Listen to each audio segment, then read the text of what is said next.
Lo spazio di Hot Corn, quella Roma Lazio Film Commission per Elena Del Ghetto con Stefano Casertano e Michela Ramazzotti. Allora, volevo fare una domanda davvero a entrambi subito. Spesso il cinema sul fascismo si è concentrato negli ultimi anni sugli uomini e qui invece è una donna a incarnare questa ribellione. E che cosa significa secondo voi guardare a quel periodo attraverso uno sguardo femminile? Penso debba rispondere te in Sì, quanto sì, donna. sicuramente. Per me è stata una grande fortuna, è stato emozionante.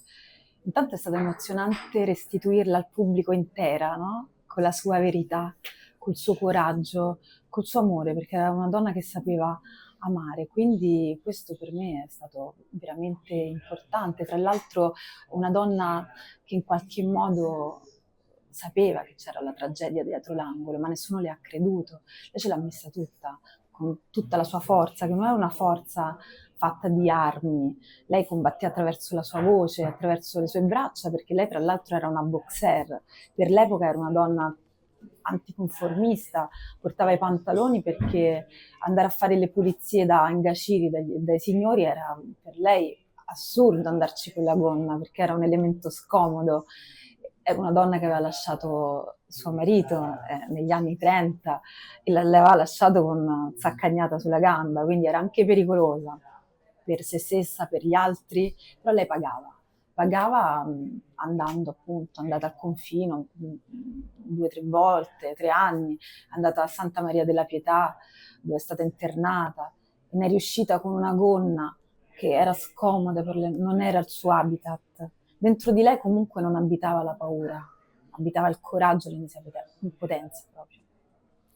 Non so se Stefano volevi aggiungere qualcosa perché ti volevo anche chiedere se no ogni autore prima di decidere il proprio progetto deve sentire qualcosa dentro, una scintilla, quando hai sentito per questo progetto e se ce lo vuoi raccontare, quel momento. Sono affascinato dalle storie di ribelli, di ribellione, di persone che hanno la voglia e l'istinto di interpretare la realtà e la propria vita in maniera diversa rispetto alla massa. Quando ho incontrato la prima volta Michaela per proporle il copione, le ho detto che questa storia è stata scritta pensando a lei, perché penso che sia stata una scelta praticamente obbligata, con un personaggio che ha richiesto capacità e talento interpretativo dalla commedia al dramma.